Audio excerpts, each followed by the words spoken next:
Gayle Ray from Ultra Popcorn Theater Company, and my co-director is... I'm Barb Hayes.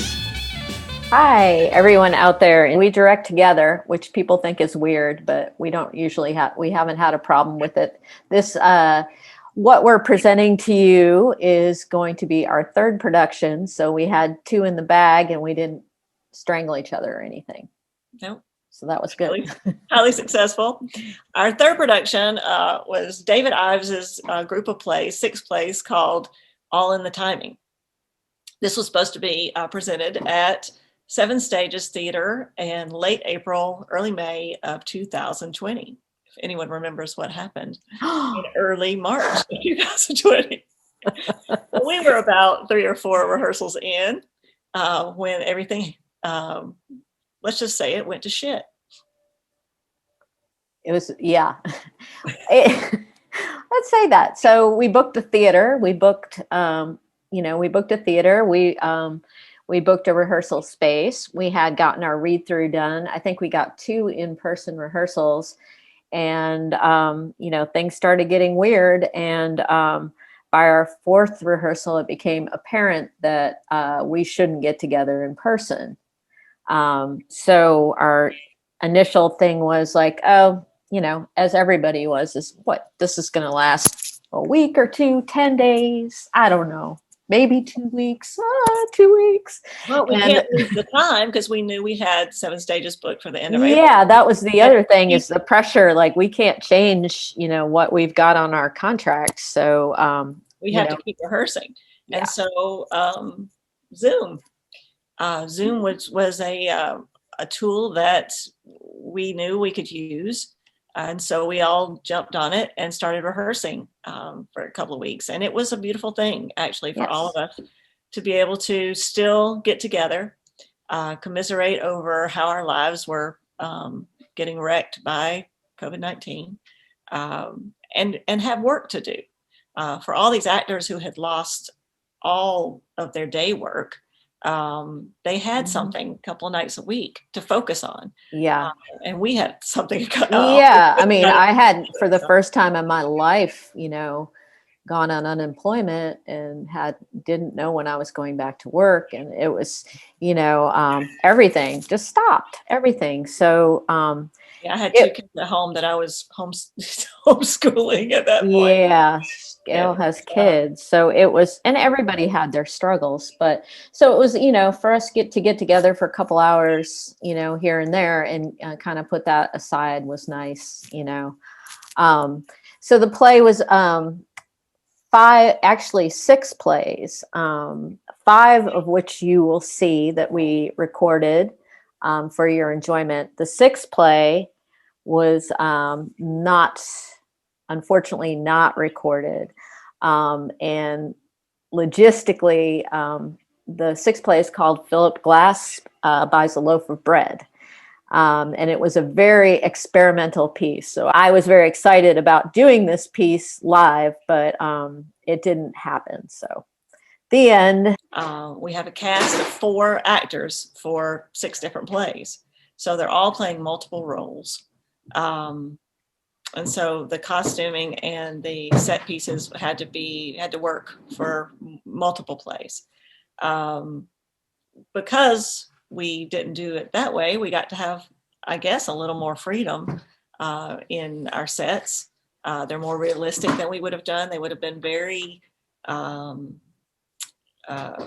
abstract. Impressionistic, I think, is what we were going. We were actually had started making set pieces, but the set was going to change with some interchangeable cubes that were going to be different colors, that we would make a cube into a table, we'd make a cube into a platform, into a counter. So it was kind of going to be this sort of abstract, impressionistic set. So yeah, totally, completely the opposite. Yeah. Which I mourn. But at the same time, there's a point in this where we had to let go of our prior ideas of what these plays were going to be, and be much more concrete in what it was, what it turned out to be. So at some point, we decided that it's just not going to happen. So we presented the idea of this becoming a Zoom performance, which wonderfully was doable with this piece, except for Philip Glass. But although Philip Glass could have been doable, but maybe with more time and more patience and more, I don't know, some financial incentive or something. I don't know. But I think what it was is by the time we had recorded all these other ones, we were tired, and everyone else was tired. And at that point, it was, I think, late May. Yeah. By the time we finished recording all of the 5, and then we would have been done with the live performance like 3 weeks previously. So it was an extended performance that these wonderful people agreed to help with.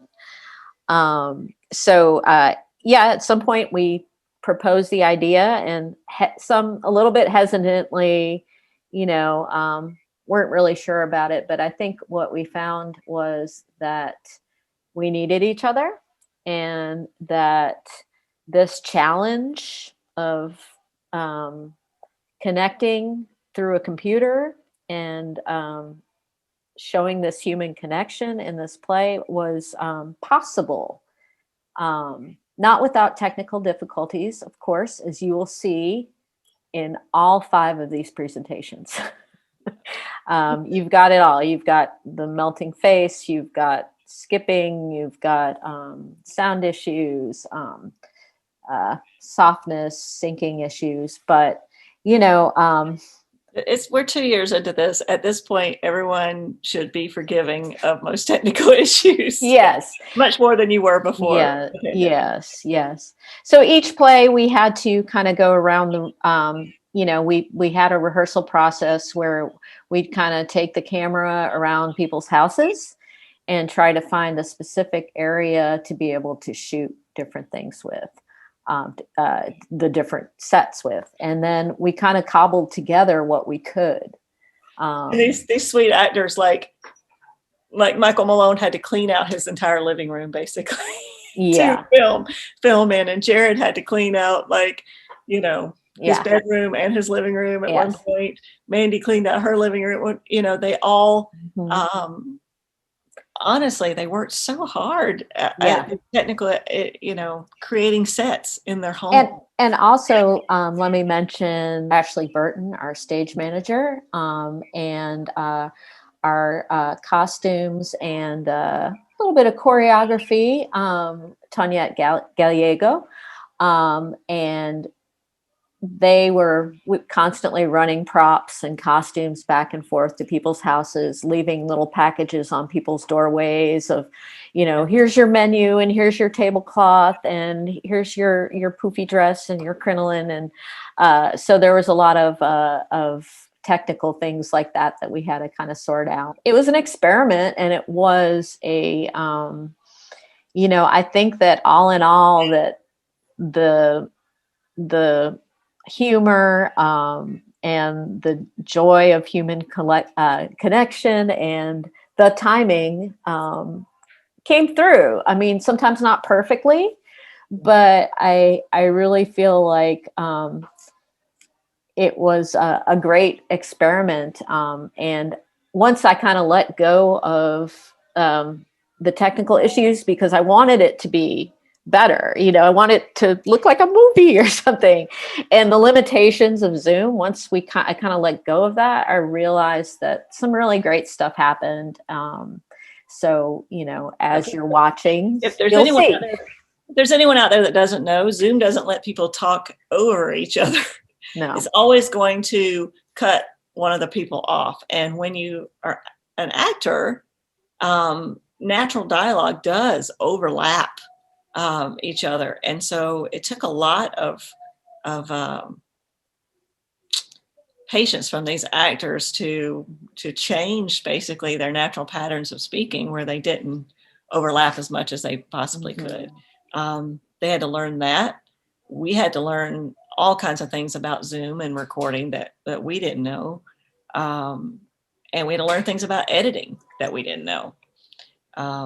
These last, you may be asking, okay, you recorded these 2 years ago. Why haven't we seen them? I've been watching Friends again or whatever. I could have been watching your plays. Well, life happened. Barb went back to work. Ashley went back to work. All these actors went back to work. My kids stayed home because they were, virtual school all of last year. And so this project got a little bit shelved. And Barb and I thought, well, pandemic's getting over. Would people want to watch something that's this technically challenged? And then guess what? The pandemic's not over.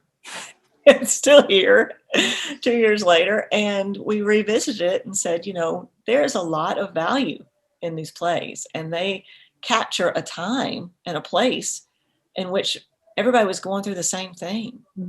And these plays helped us. They helped the actors and they helped us. We had this community of people who, we could not physically be with, but virtually be with every week. And, we had a challenge to meet. And I believe as much as we could, we rose to meet that challenge. And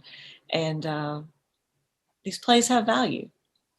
And they deserve to be out there. It's true though, and I think it's almost better that they're coming out now. Although I felt kind of bad about it, I feel like the actors would have been happy just recording them, and but surprise, there they are. So the plan is we're going to release one a week.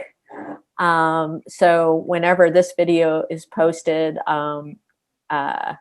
we will do 1 week, and we're talking about Thursday night. We're going to release one play till eventually all 5 are put onto a YouTube channel. So anyways, we hope you'll tune in every week and enjoy these performances. Let's talk about the cast real quick, because we haven't really acknowledged them. I mean, we have, but let's say their name. Shall we? Let's do. Well, we cast these from the plays that we have previously produced, actors that we've already worked with, because we knew that these actors had to play multiple roles in multiple plays. And so going with actors that we already knew what they were capable of, knew the variety of performances we could get out of them, playing these multiple characters, was a sure bet for us. And so we went with Allison Mayer. Allison's in Philly. And Sure Thing. Sure Thing. And Words. Words. Yeah, she's Kafka in Words. Jared is in Sure Thing with Allison, and then he's in Words. And he's also as a small part in Variations on the Death of Trotsky. A small but effective part. Small but fabulous part. Then Michael Malone, he is the third person in Words. He plays Milton, and he is he's Trotsky in Variations on the Death of Trotsky. Michael A. Cook, who has been in all of our performances. He is the main character in the Philadelphia. He is the main character in Universal Language. And then he would have been in Philip Glass, yeah. Which I was so excited about. One day, Michael. I know. We're going to get you. We're going to make you be Philip Glass, Michael. And then Mandy Corbett is fantastic in Universal Language, and is also in Variations on the Death of Trotsky as Mrs. Trotsky. And they all shine, and I'm so appreciative of their talents here. So anyways, I hope you guys really enjoy these performances, and feel free to comment on the videos. If you have any questions, you can just post a question there, and Gail and I will keep track of it. And if you have any other thoughts about the plays, we'd love to hear them. Anyways, enjoy. I would say it together with her, but Zoom won't let me. Yeah. Go ahead, Barb. What am I saying? All in the timing. Okay. Oh, you want us to try to say it together? We can try, but okay. Try. So anyways, we hope you enjoy All in the timing. By David Ives.